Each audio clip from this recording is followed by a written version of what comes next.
விஜய் ரசிகர்கள் கோவித்துக் கொள்ளாதீர்கள். உங்கள் தலைவர் அரசியலுக்கே லாயக்கில்லை. அரசியலில் அடிப்படை விஷயங்களே அவருக்கு தெரியலங்கிறதுனால நான் இதை சுட்டி காட்டுறேன். அவர் முதுகெலும்பு இருந்தால் அரசியல் இருக்க சொல்லுங்கள், இல்லைன்னா ஓட சொல்லுங்கள். ஒரு பெண்ணு பாதிக்கப்பட்டிருக்கா, அவளுக்கு ஆதரவாக குரல் கொடுக்கறதுக்கு தைரியம் இல்லாதவன் எப்படி ஒரு அரசியல் கட்சியை தலைமை தாங்கி ஆட்சியை பிடிச்சி எப்படி இது நடத்த முடியும்? நல்லா யோசிங்க. பெண்களுக்கு பாதுகாப்பில் தமிழ்நாடு டாப்பானா அதை பற்றி பேச மாட்டேங்கிறது. தமிழ்நாடு பாட்டமில் இருக்க பெண்கள் பாதுகாப்பில் வட இந்திய பத்திரிகைகள் பூரா, வட இந்திய டிவிகள் பூரா கேவலப்படுத்திக்கிட்டு இருக்கான் இந்த நிகழ்வை. இங்கே இருக்கிற டிவிக்காரனு, இங்கே இருக்கிற பத்திரிகைக்காரனும் வாயை திறக்க மாட்டான். இப்படி ஒன்று நடந்துச்சுன்னே சொல்ல மாட்டான். ஆனால் வட இந்தியாவில் சீரழிந்து கொண்டு இருக்கிறது.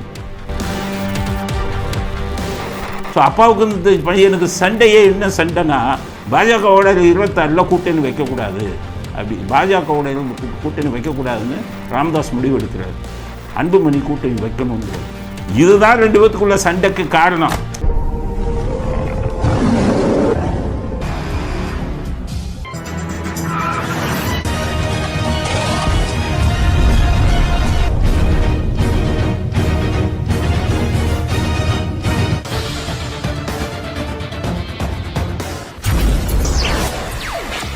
வணக்கம்.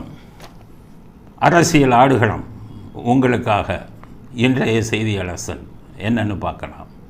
முதல் செய்தி, இன்று நடந்த செய்தி. நடிகர் விஜய், அரசியலுக்கு வந்த நடிகர் விஜய் இன்று கவர்னர் போய் பார்த்துருக்கார்.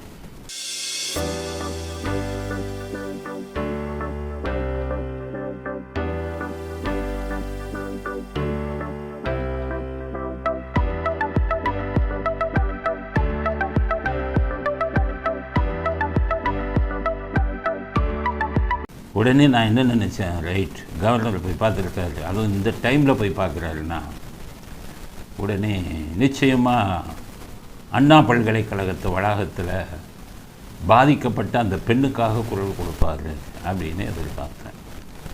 இன்னொன்று நான் எதிர்பார்த்தேன், அரசியல் இதில் தலையீடு இதில் இருக்குது, இதில் யார் யார் சம்மந்தப்பட்டிருக்கா, இந்த விஷயத்தெல்லாம் விசாரிக்கணும், நேர்மையான முறையில் விசாரிக்கணும் அப்படின்னு சொல்லுவாருன்னு நினச்சேன். மூணாவது ஹைகோர்ட் 3 ஐபிஎஸ் பெண் அதிகாரிகளை போட்டு இதை தனியாக அவங்க விசாரிக்கணும் அப்படின்னு சொல்லியிருந்தாங்க. அதை வரவேற்றோ இல்லை அது சம்பந்தமாகவோ ஏதாச்சும் கவர்னர்கிட்ட சொல்லுவார் அப்படின்னு எதிர்பார்த்தேன். ரைட்டு அப்படின்னு பார்த்துட்டு போய் புகாரை கொடுத்தார். புகாரில் என்ன சொல்லிவிட்டார், கிண்டி என்ஜினியரிங் காலேஜ் பற்றியே பேசலை, பாதிக்கப்பட்ட பெண்ணை பற்றி வாயவே திறக்கலை, எல்லா இடங்களிலும் பெண்களின் பாதுகாப்பு உறுதி செய்யப்படும், கழுவுற மீனில் நழுவுற மீன் தான் எல்லா இடத்துலையும் உதவி செய்யணுமா. அப்போ கிண்டி இதை பற்றி அவ்வளவு அரசியல் தலைவர்களும் என்ஜினியரிங் காலேஜில் அந்த மாணவிக்கு ஏற்பட்ட அநீதியை எதிர்த்து அத்தனை அரசியல்வாதிகளும் குரல் கொடுக்கும்போது அரசியலுக்கு வருங்காலத்தில் ஆட்சியை பிடிக்கணுங்கிற பகல் கனவில் இருக்கக்கூடிய விஜய் அந்த பெண்ணுக்கு ஆதரவாக ஒரு வார்த்தையாச்சும் பேசி புகாரை கொடுத்துருக்கணுமா இல்லையா? தைரியம் இல்லை. எல்லா இடத்திலும் பெண்கள் பாதுகாப்பு உறுதி செய்யப்படணுமா? இதுக்கெல்லாம் ஒரு அரசியல் கட்சி தலைவர் வெக்கமா இல்லை? ஒரு பாதிக்கப்பட்ட பெண்ணுக்கு தைரியமாக குரல் கொடுக்க முடியாதவர் எப்படி நீங்கள் அரசியல் வெக்கம் இல்லாமல் வந்தீங்க? அடுத்தது, சட்டம் ஒழுங்கு பாதுகாக்கப்படணுமா? என்ன சட்டம் ஒழுங்கு? என்ன சொல்ல வரீங்க? சட்டம் ஒழுங்கு கெட்டு போச்சா? நீங்கள் என்ன சொல்லணும்? ஸ்டாலின் ஆட்சியில் சட்டம் ஒழுங்கு கெட்டு போச்சு, இந்த ஆட்சியை அகற்றணும் அப்படின்னு போய் நீங்கள் கவர்னர்கிட்ட கொடுக்கணும். கவர்னர்கிட்ட போய் சட்டம் ஒழுங்கு பாதுகாக்கப்படணும்னா சட்டம் ஒழுங்கை கவனிப்பது யார்? கவர்னரா? முதலமைச்சர் தானே. அப்போ ஸ்டாலினே நேரம் சந்தித்து நீங்கள் சொன்னீங்கன்னா சட்டம் ஒழுங்கை பாதுகாத்துங்கன்னு சொல்லலாம். கவர்னர்கிட்ட போனால் புகாராவில் கொடுக்கணும். சட்டம் ஒழுங்கு சந்தி சிரிக்கிறது. சொல்லுங்கள், ஒவ்வொன்றா சொல்லுங்கள். இந்த பாருங்கள், கிண்டி இதில் பாதிக்கப்பட்ட பெண்ணை காவல்துறை மேலே நம்பிக்கை இல்லாமல் நீதித்துறை தனியாக 3 ஐபிஎஸ் ஆஃபீஸர்களை போட்டு விசாரிக்க சொல்லுது. இது கேவலமான விஷயம் இல்லையா அப்படின்னு சொல்லியிருக்கணும் நீங்கள். அதுக்கடுத்தது இன்னொரு இந்த கள்ளச்சாராய வழக்கில் இந்த அரசாங்கத்தை நம்பாமல் சுப்ரீம் கோர்ட்டை நீங்கள் சிபிஐக்கு அனுப்புங்கன்னு சொல்லிடுச்சு. அதை சொல்லுங்கள். இன்னும் ஒரு பாலியல் வழக்கில் 5 பேர் கொண்ட குழுவை சுப்ரீம் கோர்ட் அமைச்சருக்கு விசாரிக்க சொல்லி எல்லா முக்கியமான வழக்குகளையும் ஸ்பெஷல் டீம்னு சொல்லக்கூடிய சிறப்பு குழுவில் 3 ஐபிஎஸ் பெண்களும் 5 ஐபிஎஸ் பெண்களும் விசாரிக்கணும்னா அப்போ காவல்துறையை வச்சுக்கிட்டு நீங்கள் ஆட்சி செய்கிறது எதுக்கு? மூடிட்டு போங்க. காவல்துறை எதுக்கு வச்சுருக்கீங்க? காவல்துறையின் மேல் இருந்த நம்பகத்தன்மையை நொறுங்கி விட்டதே. இப்படி போய் கொடுக்கணும். இதெல்லாம் பேசுகிறதுக்கு அவருக்கு தைரியம் இல்லை. அதனால் இப்போ பொதுவாக பெண்கள் இதெல்லாம் பாதுகாக்கப்படணும் அப்படின்னு மொத்தமாக சொல்லிட்டு சட்டம் ஒழுங்கு பாதுகாக்கப்படணும் அப்படின்னு சொல்லிட்டு உடனே பயந்துட்டார் அந்த புகார்கள். ஆக இது ரெண்டையும் சொல்லிட்டோமே, ஸ்டாலின் கோச்சுக்குவாங்க. ஸ்டாலின் நம்ம மேலே ஏதாச்சும் நடவடிக்கை எடுத்து நம்ம மேலே உள்ளே போட்டால், ஏன்னா எதிர்த்து பேசுகிறாருலாம் உள்ளே போட்டுக்கிட்டு இருக்காரு ஸ்டாலின். ஒரு காலத்தில் 76 உள்ளே போய் அடி வாங்கின ஆள் தனக்கு ஏற்பட்டதை இவ்வளவு ஒரு மோசமான ஒரு அனுபவம் அது மற்ற நிரபராதிகளுக்கு ஏற்படக்கூடாதுன்னு நினைக்க வேணாமா? உள்ளே கொண்டுட்டு போய் ஒவ்வொருத்தரையும் நீங்கள் படுத்துகிற பாடு என்ன? வழக்கறிஞரெல்லாம் கூட்டிகிட்டு போய் 2 நாள் உள்ளே வச்சு அடித்து அவர் உயிருக்கு ஆபத்தான நிலையில் ராயப்பேட்டையில் போய் ஐசியூவில் வச்சுருந்ததா அவரே அனுப்புகிறாரு. எல்லா வாட்ஸ்அப்புகளையும் அனுப்புகிறாரு. வாட்ஸ்அப் இதில் நான் ஒரு வழக்கறிஞர் என்னை அடித்து ஐசியூவில் வச்சாங்க ராயப்பேட்டையிலங்கிறாரு. இவ்வளவு கேவலமான சீர்கெட்ட ஆட்சி நடந்துக்கிட்டு இருக்குது. அதிகாரிகளை தட்டி கேட்பதற்கு துப்பில்லை உங்களுக்கு. ஒரு முதலமைச்சருக்கு உங்களுக்கு கீழே இருக்கிற அதிகாரிகள் தூக்க வேணாம், அதுக்கு துப்பு கிடையாது. ஸோ அதெல்லாம் தட்டி கேட்குறதுக்கு அதை இது பண்ணி குற்றச்சாட்டை சொல்கிறதுக்கு தைரியம் கிடையாது இந்த விஜய். இவர் போயிட்டு இது மாதிரி ஒரு கம்ப்ளைண்ட்டை கொடுத்துட்டு ஐயோ கோச்சுக்குவாரு அப்படின்ட்டு அவர்களுக்கு ஆதரவாக அடுத்த குற்றச்சாட்டு என்ன சொல்கிறாருன்னா, அவர்களுக்கு ரொம்ப ஆதரவாக பேசி இது வெள்ளம் பாதிக்கப்பட்டதுக்கு தமிழ்நாடு அரசாங்கம் எவ்வளவு தொகை கேட்குதோ அவ்வளவையும் ஒன்றிய அரசு கொடுக்கணுமா. அந்த திமுக கலரை காமிச்சிட்டாங்க. திமுகவுடைய ஏஜென்ட்டுங்கிறது ஒன்றிய அரசு. இது என்ன நீங்களாம் கட்சி தேவையா உங்களுக்கு? தைரியம் இல்லாத ஆளுங்களாம் ஏன் வெக்கம் இல்லாமல் கட்சிக்கு வரீங்க? ஓடுங்க. நீங்கள் போய் இந்த 100 கோடியை வாங்கிட்டு 200 கோடி வாங்கிட்டு சினிமாவில் நினச்சிக்கிட்டு இருக்கீங்கன்னா ஆளுங்கட்சிக்கு எதிராக போய் கவர்னரை பார்ப்பாரான். ஆளுங்கட்சிக்கு சர்டிஃபிகேட் வெள்ள நிவாரண நிதிக்கு ஒன்றிய அரசு அவன் சொல்கிறது திராவிட மாடலுடைய லாங்குவேஜ் மொழி. அதை நீங்கள் சொன்னீங்கன்னா மவுத் பீஸ் ஆஃப் திராவிடமா நீங்கள் அவங்களுடைய இதை வந்துக்கிட்டு எதிரொலிக்கிறீங்களா அப்படின்னு சொல்லி அவங்க கேட்டதை கொடுக்கணுமா? அரசியல் தெரியுதுமா அவங்களுக்கு. அடிப்படையில் ஒரு மாநிலத்தில் வெள்ளத்தால் பாதிக்கப்பட்டால் மாநில அரசாங்கம் 200 கோடி கொடு, 2000 கோடி கொடு, 3000 கோடி கொடுன்னு கேட்பான். மத்திய அரசாங்கம் கேட்குறதெல்லாம் கொடுத்துட முடியாது. உடனே இடைக்கால நிவாரணமாக 200 கோடி 250 கோடி கொடுத்துட்டாங்க. நிபுணர் குழு அனுப்புவாங்க இங்கேருந்து. புரிஞ்சுக்கோங்க அரசியல் இது அஸ்திவாரம் என்னங்கிறது புரிஞ்சுக்கோங்க. அங்கேருந்து நிபுணர் குழு அனுப்புவாங்க டு அசஸ் த டேமேஜ். அதாவது அதில் பாதிக்கப்பட்ட வெள்ளத்தால் பாதிக்கப்பட்ட இதுக்கு எவ்வளவு இடம் பாதிக்கப்பட்டிருக்கு, அதுக்கு எவ்வளவு நஷ்ட ஈடு அப்படிங்கிறத நிபுணர் குழு வந்து பார்க்கும். நிபுணர் குழு வந்து பார்த்து ரிப்போர்ட்டு கொடுத்தா தான் அந்த ரிப்போர்ட்டின் அடிப்படையில் அந்த அறிக்கையின் அடிப்படையில் மத்திய அரசாங்கம் நஷ்ட இதை கொடுக்கும், இழப்பீடு தொகைன்னு கொடுக்கும். இதுதான் அது. இது சினிமாவில் கோட்லையும் இதுலேயும் நடிச்சுக்கிட்டு இருந்தால் இதெல்லாம் எங்கே தெரியும் உங்களுக்கு? இதெல்லாம் தெரியணுமில்ல. இதுக்கு முன்னாடி நடந்ததுலாம் நிபுணர் குழு வந்து எவ்வளவு நஷ்டமாயிருக்கு, எவ்வளவு பாதிப்பு ஏற்பட்டிருக்குன்னு பார்த்து அதில் கொடுத்த ரிப்போர்ட்டின் அடிப்படையில் தான் இழப்பீடு தொகை கொடுத்தாங்க. உங்களை மாதிரி அந்த தமிழ்நாடு அரசு கேட்குறதெல்லாம் அப்படியே கொடுக்கணும்னா அரிச்சுவடியே அரசியல் அரிச்சுவடியே உங்களுக்கு தெரியல. அந்த அளவுக்கு என்ன ஊதுகுழலாக மாறுறீங்களா ஒன்றிய அரசுன்னு சொல்லி மாநில அரசாங்கத்துக்கு. அதுக்கப்புறம் இங்கே கொடுத்துட்டு வெளியில் வந்தார். செய்தியாளர்களை நான் பார்க்க இது கிடையாது, தைரியம் கிடையாது. அப்படியே கை காமிச்சிட்டு ஓடுறாரு. செய்தியாளர்களை பார்த்தால் ஓடக்கூடியவர் எப்படி அரசியல் கட்சிக்கு தலைவராக வரீங்க? செய்தியாளர் பார்த்து ஓடலாமா? விஜய் ரசிகர்கள் கோவித்து கொள்ளாதீர்கள். உங்கள் தலைவர் அரசியலுக்கே லாயக்கில்லை. அரசியலில் அடிப்படை விஷயங்களே அவருக்கு தெரியலங்கிறதுனால நான் இதை சுட்டி காட்டுறேன். அவர் முதுகெலும்பு இருந்தால் அரசியல் இருக்க சொல்லுங்கள், இல்லைன்னா ஓட சொல்லுங்கள். ஒரு பெண்ணு பாதிக்கப்பட்டிருக்கா, அவளுக்கு ஆதரவாக குரல் கொடுக்கறதுக்கு தைரியம் இல்லாதவன் எப்படி வந்து ஒரு அரசியல் கட்சியை தலைமை தாங்கி ஆட்சியை பிடிச்சி எப்படி இது நடத்த முடியும்? நல்லா யோசிங்க. இவங்கள சுட்டி காட்டணும்ல தவறுகளை. சரி, வந்தார். வந்த உடனே லெட்டர் பேடு, அதில் கவர்னர்கிட்ட கொடுத்தார். லெட்டர் பேடு நோட்டீஸாக போட்டு ஒவ்வொரு காலேஜ் ரோடில் போகிறவங்ககிட்டலாம் நோட்டீஸை கொடுக்குறாங்க. எப்போவும் எப்படின்னா, நீங்கள் கவர்னர்கிட்ட ஒரு அரசியல் தலைவர் போயிட்டார், நீங்கள் என்ன கொடுத்தீங்களோ கோரிக்கை மனு, அதை ப்ரெஸ் நோட்டுன்னு போட்டு தான் கொடுக்கணும். Press note. செய்தித்தாள்களுக்கு டிவிக்கெல்லாம் அந்த ப்ரெஸ் நோட் அனுப்புனீங்கன்னா அவங்க போடுவாங்க டிவிலையும். விஜய் என்று கவர்னரை சந்தித்தார், அவர் என்ன இதெல்லாம் சொன்னார் இது அப்படின்னு நீங்கள் எழுதுனதை அதை போடுவாங்க. இதுதான் வழக்கம். அதை போயிட்டு ரோட்டில் போகிறவன் வரவன்ட்ட கொடுத்தா அப்போ கொடுக்குறது வழக்கமே இல்லை. போகிறவன் வரவன்ட்ட எத்தனை பேர்கிட்ட கொடுத்துருவீங்க? 1000 பேர்கிட்ட கொடுப்பீங்களா? செய்தி இதுவாக குறிப்பாக வந்ததுன்னா லட்சக்கணக்கான பேர் பார்ப்பாங்க மீடியாஸில். அந்த அடிப்படை இதுவும் தெரியலை. கொடுத்தாரு. அவன் அதுதான் காத்துக்கிட்டு இருக்காங்கல்ல ஸ்டாலின் அரசாங்கம். ஏன்னா போய் பிடிச்சிரு. அவன் போய் நோட்டீஸை பப்ளிக் கொடுக்குறான், எல்லாத்தையும் பிடிச்சிட்டு போயிட்டான். ஆட்சியாக நடக்குது, காட்டாட்சி. வெக்கம் இல்லாமல் ஒரு ஆட்சியை வச்சுக்கிட்டு யாரை பிடிக்கிறதுன்னு இல்லையா? சமூக விரோதிகளை போய் பிடிங்க.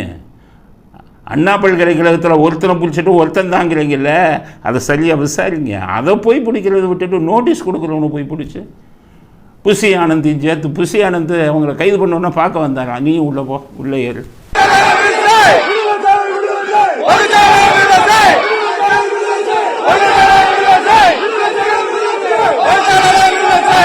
நல்ல வேலை இந்த கூட்டம், இந்த ஸ்டாலின் இவங்களை பூரா ஜெயிலில் 15 நாள் ரிமாண்ட்னு கொண்டு போகாமல் விட்டாங்க.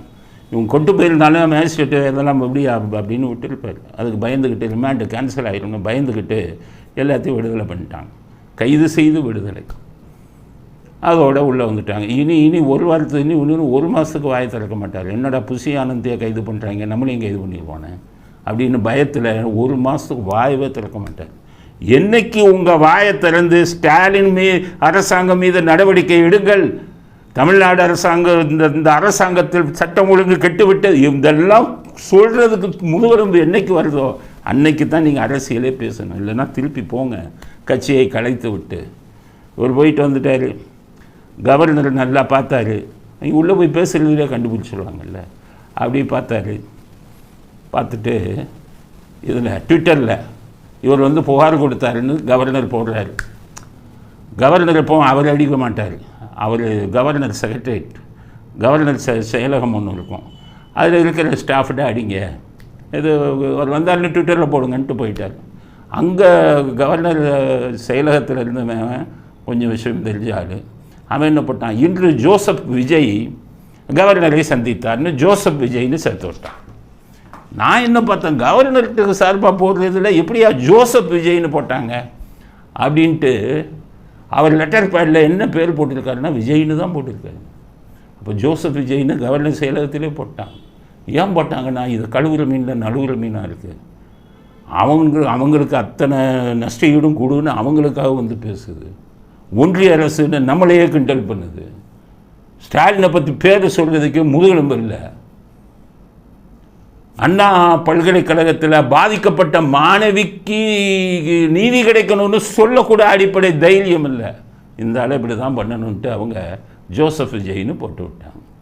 அதுக்காச்சும் ஒரு எதிர்ப்பு தெரிவிக்கணும்ல. என்ன எப்படி ஜோசப் விஜய்னு போட்டீங்க, நான் விஜய்னு தானே கொடுத்தேன்னு கேட்கணும்ல. ஸ்டாலினுக்கே பயப்படுறாரு, கவர்னரை பார்த்து இது பண்ண முடியுமா? கவர்னரை பகிச்சுக்கிட்டால் இன்கம் டேக்ஸ் ரைடு வரும். ஒரு படத்துக்கு 200 கோடி வாங்கினது தெரிஞ்சு போகும். கணக்கு நீங்கள் எவ்வளோ காமிப்பீங்க, 40 கோடி 50 கோடின்னு காமிச்சிருப்பீங்க. கருப்பு பணம் இல்லாமல் போயிடும். அதனால் ஸ்டாலினுக்கே பயப்படுறாரு, அவருக்கு இதை எதிர்த்து குரல் கொடுப்பாரா? அதனால் விஜய் என்ற கவர்னரை பார்த்தது ஒரு நாடகம். கவர்னரை பார்த்து உண்மை, அதாவது அவங்க பேரை கூட சொல்கிறதுக்கு துப்பு இல்லை, ஸ்டாலின் பேரை சொல்கிறதுக்கு துப்பு இல்லை, ஸ்டாலின் அரசாங்கம் சொல்கிறதுக்கு முதுகெலும்பு இல்லை, பாதிக்கப்பட்ட பெண்ணுக்கு நீதி வழங்கணும்ன்ற சொல்கிறதுக்கு தைரியம் கிடையாது. அதனால் விஜய் நாளாக பல தவறுகளை செய்து கொண்டிருக்கிறார். 5% கிடைக்கிற ஓட்டு இனி கிடைக்காது அப்படிங்கிறது தான் ஒரு அரசியலில் வந்து நான் பல விஷயங்களை பார்த்ததில் என்னுடைய கணிப்பு. விஜய் அரசியலுக்கு லாயக்கில்லை. அவர் இப்போ எதையுமே பேச பயப்படுகிறார். அப்படிங்கிற கருத்தை முதல் கருத்தாக பதிவு செய்ய விரும்புகிறேன். அதுக்கடுத்தது மறுபடியும் கிண்டி என்ஜினியரிங் காலேஜ் பொறியியல் கல்லூரியில் மாணவிக்கு ஏற்பட்ட அநீதி, அந்த வழக்கில் இன்றைக்கி ஹியூமன் ரைட்ஸ் கமிஷன் மனித உரிமை அமைப்பில் இருந்து ஆல் இண்டியா அகில இந்திய அங்கிருந்து ஆள் வந்துட்டாங்க, என்ன நடந்ததுங்கிறத பார்க்கணும் அப்படின்னு. அதுக்கப்புறம் உமன்ஸ் கமிஷன் பெண்கள் அமைப்பு, அதிலிருந்து அதிகாரிகள் வந்துட்டாங்க பார்க்கணும் அப்படின்னு. எப்போவுமே ஒரு குற்றத்தை செஞ்ச குற்றவாளியை போலீஸ் உடனே போலீஸ் கஸ்டடின்னு எடுப்பாங்க, போலீஸ் விசாரணை பண்ணணும். சவுக்கு சங்கருக்குனா 2வது நாளே போட்டாங்க. இவனுக்கு இந்த ஞானசேகரனுக்கு இதுவரை எடுக்கவே இல்லை. சுப்ரீம் கோர்ட்டு எப்படி ஒரு ஆள் தான் சொல்கிறீங்க, கமிஷனர் எப்படி பேட்டி கொடுக்கலாம்னு சொன்ன உடனே இன்றைக்கி ஞானசேகரனை கஸ்டடியில் எடுக்கிறாங்க. நான் கேட்குறேன், ஞானசேகரனை விசாரணைக்கே எடுக்கலை, ஞானசேகரன் என்ன சொல்கிறாருங்கிறத முழுமையாக விசாரிக்கலை, அதுக்குள்ளே அவர் ஒரு ஆள் தான் அப்படின்னு சொன்னது தப்பா இல்லையா? அப்போ இப்போ உயர்நீதிமன்றம் கேட்ட கேள்வியில் என்ன தப்பு? அதனால் இப்போ கஸ்டடியில் எடுத்துருக்காங்க, அதுவும் 10 நாள். வேடிக்கை என்னென்னு பார்ப்பான், ஏன்னா திமுககாரன் சொல்லிக்கிட்டே இருக்கான் அவருக்கு எனக்கும் சம்மந்தம் இல்லைன்னு. இப்போ இந்த வீடியோவை பாருங்கள், திமுக பவள விழாவில் ஞானசேகரன் முக்கியமான ஆளாக போய் கலந்துக்கிறான்.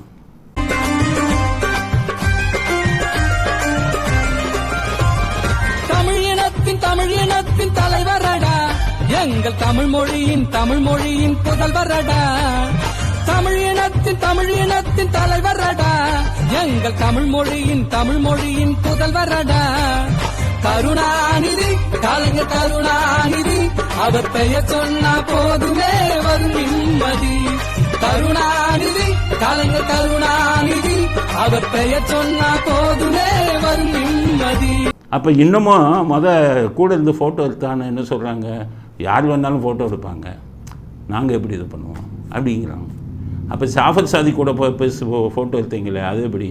ஜாஃபர் சாதிக்கு அவனும் யாரோ கூட எடுத்துட்டோம் அப்படிங்கிறாங்க. ஜாஃபர் சாதிக்கு இந்த அயலான் துறைன்னு சொல்லி அதுக்கு செயலாளர்னு போட்டிங்களே, அது எப்படி அப்படின்னு கேட்டால், அது கட்சிக்காரன்னு கேட்டான், கொடுத்தோம் அப்படிங்கிறாங்க. அப்போ 7 லட்சம் வாங்கினார் ஜாஃபர் சாதிக்கிட்ட இருந்து உங்கள் உதயநிதினு கேட்டால், எல்லோரும் நன்கொடை கொடுப்பாங்க, அது மாதிரி அவன் கொடுத்தான், வாங்கினோன்னு. இப்போ அதே மாதிரி ஞானசேகரன் சொல்கிறாங்க, அவன் யாருன்னு தெரியாது அப்படின்னு. சார்கிட்ட எடப்பாடி சொல்கிறார், சார்கிட்ட நீ பேசணும்னு சொன்னானு, அந்த சார் யார் அப்படின்னு கேட்குறாங்க. கேட்டால் அதிமுகலேருந்து போராட்டம் பண்ணுறாங்க, அவங்கள அடிக்க போகிறான் போலீஸு.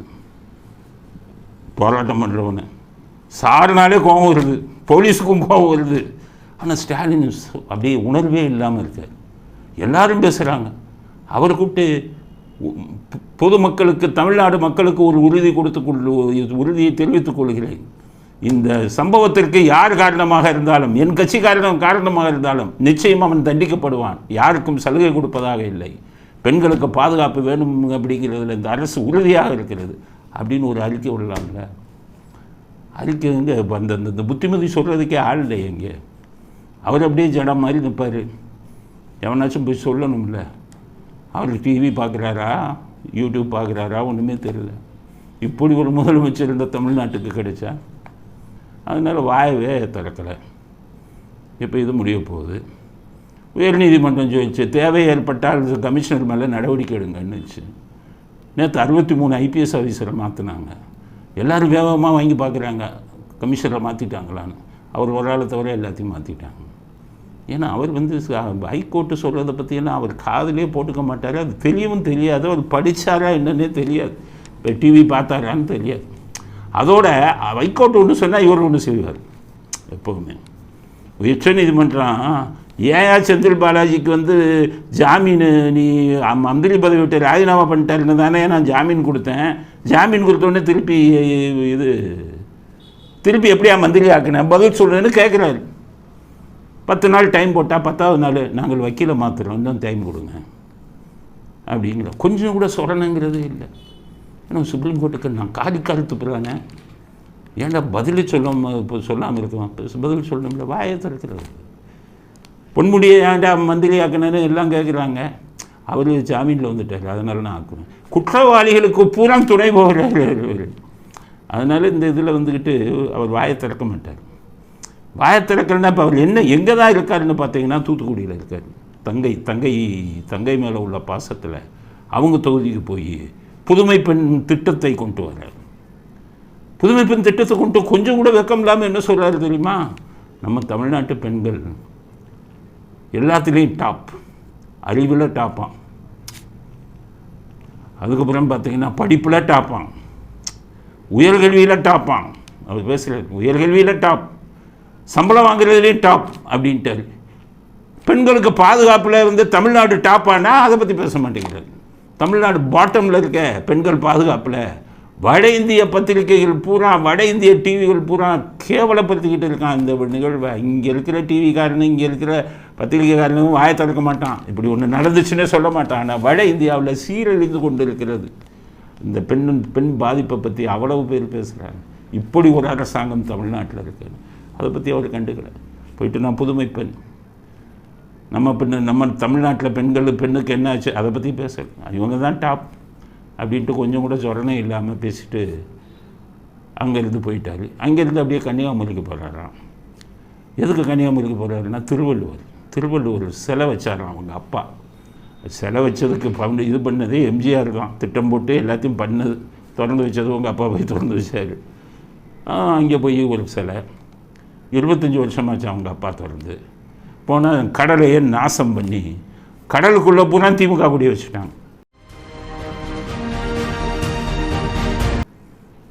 தமிழ்நாட்டை தான் நாசம் பண்ணுறாங்க. ரோடுகளில் பூரா அந்த இதில் பூரா அப்பா சிலையவும் திமுக கொடியும் வச்சு நாசம் பண்ணுறாங்கன்னா இந்த படத்தை பாருங்கள். கடல் பூரா திமுக கொடியோ ஓட்டியிருக்காங்க வெக்கம் இல்லாமல். இப்படி ஒரு அரசாங்கம் அங்கே போய் எதையுமே கண்டுக்கல. இங்கே தூத்துக்குடியை பார்த்துட்டு இதை பார்த்துட்டு அப்படியே கிளம்பி வந்து கொண்டு இருக்கிறார். இப்படியும் ஒரு முதலமைச்சர் இல்லை. எனக்கு ஒரு சந்தேகம், இந்த கிண்டி இன்ஜினியரிங் காலேஜ் நடந்த விஷயங்கள் ஸ்டாலினுக்கு தெரியுமானே எனக்கு இப்போ சந்தேகமாக. அதை பற்றியே பேச மாட்டேங்கிறாரு. அதனால் ஒன்றுமே தெரியாதுன்னு நினைக்கிறேன். பத்திரிக்கை இது ப்ரெஸ் இப்போ இதெல்லாம் வந்து அதுக்கு ஒரு செக்ரட்டரி இருப்பாங்க, இன்ஃபர்மேஷன் டிபார்ட்மெண்ட்டுன்னு இருக்குது, செய்தித்துறை. அவங்க எல்லா ப்ரெஸ்ஸையும் கட் பண்ணி ஒட்டி சிஎம்க்கு அனுப்புவாங்க. சிஎம் வந்து இன்டெலிஜென்ஸ் நோட்டு, அதுக்கப்புறம் ப்ரெஸ் இதெல்லாம் பார்க்கணும். காலையில் எழுந்திரிச்சு அவங்களுக்கு வேலை. காலையில் எழுந்திரிச்ச உடனே எம்ஜிஆர், ஜெயலலிதா, இவங்க அப்பா வந்து பத்திரிக்கையே படிப்பார், எல்லா இதுவும் பார்ப்பார். உடனே ஃபோன் அடிச்சு அங்கே கேட்பார் அந்த டிபார்ட்மெண்ட், என்னப்பா பத்திரிக்கையில் இப்படி வந்திருக்கு, ஐயா அந்த பார்த்துக்கிட்டு இருக்கேன், அதோட அவ்வளோதான். அதுக்கு ஃபாலோ அப் ஆக்ஷன் கிடையாது, அப்படியே வச்சுருவார், மறந்துடுவார். ஆனால் கேட்பார். இவர் அதுவும் இல்லையா. காலையில் எதிர்ச்சொன்னு ஒரு முதலமைச்சர் இது வந்து இன்டெலிஜென்ஸ் ரிப்போர்ட்டை பார்க்கணும். உளவுத்துறை அறிக்கை கொடுப்பாங்க டெய்லி, அதை பார்த்துட்டு தான் தூங்கணும். நிறைய முதலமைச்சர்கள் நைட்டு பார்ப்பாங்க. 10 மணி 11 மணிக்கு இன்டெலிஜென்ஸ் ரிப்போர்ட்டை பார்த்துட்டு நேராக அந்த கலெக்டருக்கு ஃபோன் அடிப்பாங்க. ஃபோன் அடித்து உங்கள் ஏரியாவில் இந்த மாதிரி ஒரு இது நடக்க போகிறது எனக்கு வந்திருக்கு, காலையில் எனக்கு ரிப்போர்ட் வேணும். அதுக்கடுத்தது மாவட்ட செயலாளருக்கு அடிப்பாங்க, எப்பா இந்த ஏரியாவில் வந்து ஒரு ரிப்போர்ட் வந்திருக்கு, நம்ம கட்சிக்காரங்களை வச்சு இது உண்மையான வெரிஃபை பண்ணி காலையில் ரிப்போர்ட் அனுப்பு. இதுதான் முதலமைச்சர் பதவி. காலையில் எந்திரிச்ச உடனே 6 மணிக்கு எந்திரிச்சு இந்த ரிப்போர்ட் ரெண்டையும் பார்க்கணும். இவர் 6 மணிக்கு எந்திரிச்சு மேக்கப் போட்டுட்டு பிக்கு வச்சு அதுக்கே 2 மணி நேரம். அதுக்கப்புறம் ஒரு கம்பு எடுத்துக்கிட்டு இங்கே போய் தியோசபிக்கல் சொசைட்டியில் வாக்கிங், எங்கே ரிப்போர்ட்டை பார்க்குறது. அதனால் இவருக்கு செய்தி இப்படி ஒன்று நடந்ததானே தெரியுமாங்கிற சந்தேகம் எங்களுக்கு வந்திருக்கிறது. அப்படிங்கிறது இந்த இதில் பார்ப்போம். அடுத்தது இந்த வழக்கு எப்படி போகிறது என்று பார்ப்போம். அப்படிங்கிற செய்தியும் அடுத்த செய்தியாக பதிவு செய்ய வரும். அடுத்தது பாட்டாளி மக்கள் கட்சி சண்டை தெரியும் உங்கள் எல்லாருக்கும். அப்பாவும் பையனும் சண்டை போட்டுக்கிட்டாங்க ஓப்பனாக. உடனே மறுநாளே அவர் இங்கேருந்து கிளம்பி அப்பாவை போய் பார்க்க போனார்.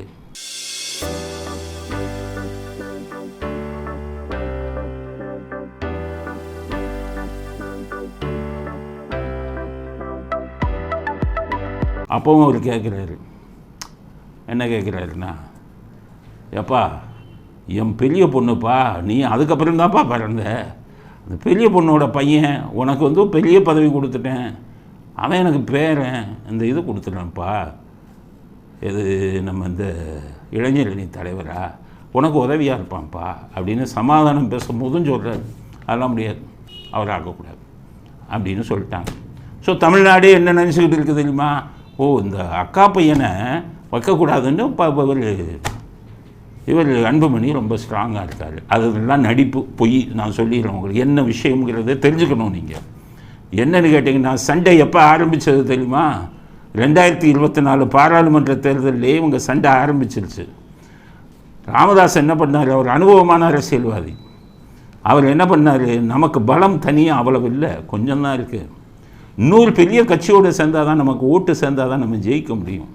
அதனால் 5 சீட்டு 6 சீட்டு 7 சீட்டுன்னு வாங்குவோம். ஒரு 50 கோடி 100 கோடி கொடுக்குறான். அதை செலவு பண்ணி ஒரு 5 எம்பி ஜெயிச்சுக்கிட்டு அப்புறமா பேரம் பேசலாம். பாஜக தேர்தலுக்கு அப்புறம் என்கிட்ட 5 இருக்குது, என் பையனுக்கு மந்திரி கொடு அப்படின்னு அப்போ பேரம் பேசலான்னு தான் அதிமுகவோடு தான் கூட்டணின்ட்டார். அந்த சண்முகங்கிற ஒரு அதிமுகவில் இருந்து மிகப்பெரிய அளவில் பணமும் கொடுத்துட்டாங்க அப்படின்னு செய்தி வந்துருக்கு. அவங்க கட்சிக்காரவங்களே பேசுகிறாங்க. மிகப்பெரிய அளவில் ஒரு பணத்தை வாங்கிட்டார். நீ கவலைப்படாதப்பா, அதிமுகவோட தான் கூட்டணி அப்படின்னு பணத்தை வாங்கிட்டார். அப்போ இங்கே பாஜக என்ன பண்ணாங்க? அதிமுகவில் அப்பாவை பிடிச்சிட்டான், நம்ம பையனை பிடிப்போம்னு சொல்லி அன்புமணியை போய் பிடிச்சாங்க. அன்புமணிக்கு என்ன பிரச்சனை தெரியுமா? மிகப்பெரிய வழக்கு இருக்கு அவர் மேலே. கிட்டத்தட்ட ஆயிரக்கணக்கான கோடி ஊழல் பண்ணியிருக்கார். மருத்துவக் கல்லூரிகளுக்கு அனுமதி கொடுக்குறதுல அந்த இது இருக்குது. அவர் போய் அப்பாட்ட பேசுகிறாரு, அப்பா நீங்கள் அதிமுக பணம் வாங்கிட்டு இதெல்லாம் வேணாம், எனக்கு கழுத்தில் கத்தி இருக்குது, அந்த இதில் நான் திகார் ஜெயிலுக்கு போகணும், அதனால் தயவுசெய்து உங்கள்கிட்ட சொல்கிறேன், பாஜகவோட தான் கூட்டணின்ட்டு. அப்போ ஆரம்பித்தது இந்த சண்டை. அப்போ ஆரம்பித்த உடனே அப்புறம் இவர் ராமதாஸ் ரொம்ப வற்புறுத்தி அப்புறம் ராமதாஸ் பணமும் வாங்கியாச்சு. சரின்னு பாஜக கூட்டணின்ட்டாங்க. உடனே அண்ணாமலைகிட்ட சொல்கிறார், யார்? அன்புமணி, எங்கள் அப்பாவை முதல்ல உள்ள பிரைம் மினிஸ்டர் பிரதமருக்கு பக்கத்தில் உட்கார வைங்க, பிரதமர்கிட்ட இது பண்ணுங்கள், இன்ட்ரடியூஸ் பண்ணுங்கள், அறிமுகம் செய்யுங்க, அப்போ தான் அவர் சரியாக வரணும்னு அண்ணாமலை மேடையில் அவரை கூட்டிகிட்டு போய் முதல்ல ஒரு உட்கார வச்சு பிரதமர்கிட்ட அறிமுகப்படுத்தி பிரதமர் பார்த்து சிரித்து கை கொடுக்கணும்னா கொஞ்சம் இதாகிட்டார். யார்? டாக்டர் ராமதாஸ். ஆனால் இப்போ என்ன நடந்தது தெரியுமா? 26 எலெக்ஷன் வரப்போகுது. மறுபடியும் இந்த எலெக்ஷனில் பாஜகவோட சேர்ந்து 5-6 தொகுதியில் டெபாசிட் போயிடுச்சு. 5 தொகுதியில் என்னமோ டெபாசிட் போயிடுச்சு பாட்டாளி மக்கள் கட்சி. ஸோ ராமதாஸ் என்ன சொன்னார்? ஆகா, அந்த பிஜேபியோடு சேர்ந்து நமக்கு டெபாசிட் போயிடுச்சு, பணத்தையும் அதிமுகவில் வாங்கிட்டான், 2026 தேர்தலில் அவங்களுக்கு தான் ஓட்டு, அவங்களோட தான் கூட்டணி அப்படின்னு முடிவு பண்ணிட்டார். அன்புமணி பார்த்தார், நம்மளை இந்த வழக்கிலேருந்து நம்ம விடுதலை ஆகணும்னா பாஜக சப்போர்ட் வேணும். இப்போ 2Gயில் என்னாச்சு? கனிமொழி போய் அமித்ஷாவை பார்த்தோன்னே சிபிஐ கூப்பிட்டு சரியாக விசாரிக்காதையானோடனே விடுதலை ஆகிட்டாங்க. இதே மாதிரி பாஜக அமித்ஷா இவங்க சிபிஐ கூப்பிட்டு இப்போ அன்புமணி கேஸில் சரியாக விசாரிக்காதீங்கன்னா இவரும் விடுதலை ஆகிடுவார். அதனால் அதுவரை நம்ம பிஜேபியோட தான் அலைன்ஸ் வைக்கணும், இல்லைன்னா நம்ம திகார் ஜெயிலுக்கு போயிடுவோன்னா அன்புமணி பார்த்தா அப்பா ஒத்துக்கிற மாட்டேங்கிறார். ஸோ அப்பாவுக்கு இந்த பையனுக்கு சண்டையே என்ன சண்டைனா, பாஜகவோட 26 கூட்டணி வைக்கக்கூடாது, அப்படி பாஜகவோட கூட்டணி வைக்கக்கூடாதுன்னு ராமதாஸ் முடிவு எடுக்கிறார். அன்புமணி கூட்டணி வைக்கணுங்கிறார். இதுதான் 2 பேத்துக்குள்ள சண்டைக்கு காரணம். 2 பேரும் சும்மா இளைஞரணி தலைவர் இவரை போட்டாங்கன்னு சொல்கிறதுலாம் நடிப்பு. அது ஒரு காரணம் இல்லை. சொந்த அக்கா பையனுக்கு பதிலாக வேற ஒரு வெளியாள போடணும்னு சொல்லுவாங்களா? டாக்டர் ராமதாஸை பயமுறுத்த வேண்டும் என்பதற்காக அவர் அன்புமணி இந்த இளைஞரணி தலைவர் இதை எடுக்கிறாரு. அதுதான் உண்மை. ஆனால் உண்மையான சண்டையே பிஜேபியுடன் 2026 கூட்டணி வைக்கணும் அப்படிங்கிறது தான் அவருடைய எண்ணம். அதுக்காகத்தான் இந்த சண்டையை போட்டு அப்பாவுக்கு அழுத்தம் கொடுக்கிறார். இதுதானே எங்களுக்கு கிடைத்த செய்தி அப்படிங்கிறத இந்த பாமக குடும்ப சண்டை விஷயமாக நம்ம பதிய விரும்பக்கூடிய கருத்து. அடுத்தது, பொங்கலுக்கு 1000 ரூபா கிடையாதுன்ட்டாங்க. எடப்பாடி 2500 கொடுத்தாரு ஒரு பொங்கலுக்கு. உடனே அப்பாவும் பையனும் மாற்றி மாற்றி என்ன சொன்னாங்க? 5000 கொடுங்க. உடனே எடப்பாடி 2500 தான் கொடுக்க முடியும். உடனே ஸ்டாலின் என்ன பண்ணார்? கணக்கில் புளி இல்லை, ஏங்க 2500 தான் கொடுத்துருக்கீங்க, நாங்கள் 5000 ரூபா கொடுக்கணும்னு சொல்கிறோம், நாங்கள் கூட என்ன 1500 ரூபா கேட்குறோம் அப்படின்னாரு. அப்படியே ஹசந்து உட்காந்துட்டாங்க தமிழ்நாட்டில் எல்லாருமே. இது கூட்டல் கழித்துல ப்ராப்ளம் இருக்குது அவருக்குன்னு.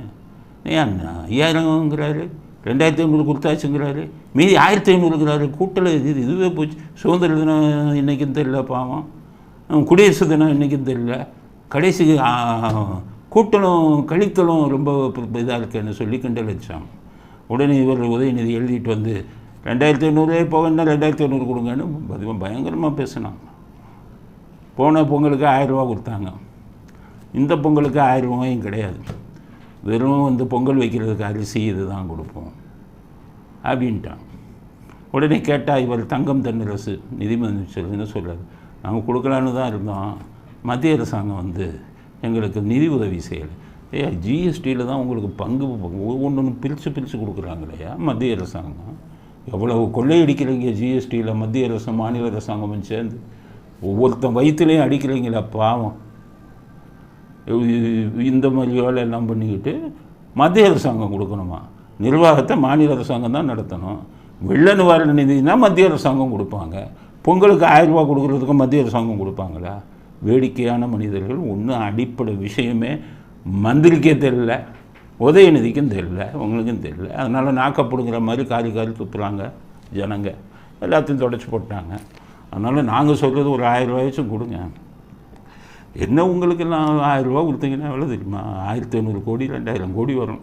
நீங்கள் தான் அடித்து வச்சுருக்கீங்களா வானம்னு, உலகமாக கோடி சொல்கிறா போய் வானம்னு ஆரம்பிக்கிறீங்க. அதான் மாஸ்கை அரண்டு போயிருக்காரு, அரசியல்வாதி நம்ம கூட போட்டி போடுறான்னு. கோடி கோடியாக துபாயில் கொள்ளையடிச்சு துபாயிலையும் லண்டன்லேயும் முதலீடு பண்ணியிருக்கீங்க. லுல்லு கம்பெனியில் போய் ஆயிரக்கணக்கான லட்சக்கணக்கான கோடி, ஆயிரக்கணக்கான 5000 கோடின்னு அண்ணாமலை சொல்கிறேன் முதலீடு பண்ணியிருக்கீங்க. நீங்கள் கொள்ளையடித்த பணத்தில் இங்கே முதலீடு பண்ணுறத ஒரு 2000 ரூபா எடுத்து விடுங்களேன் பாவம். 2 கோடி மக்களும் வந்து நல்லா பொங்கல் கொண்டாடுவாங்கல்ல. இதெல்லாம் அவங்க காதில் விழுகாது, ஏதோ கடமை, அதனால் சொல்லுவோம். நல்லது நடக்கட்டும். இவர்கள் ஆட்சியில் இருக்கும் முறை எந்த நல்லது நடக்காதுங்கிறது அனைவருக்கும் தெரியும் அப்படிங்கிற கருத்தை அடுத்த கருத்தாக பதிவு செய்வோம். இன்றைய அரசியல் ஆடுகளம் நிறைவு பெறுகிறது. மீண்டும் நாளை புதிய செய்திகளுடன் உங்களை சந்திக்கிறோம். நன்றி, வணக்கம், ஜெய்.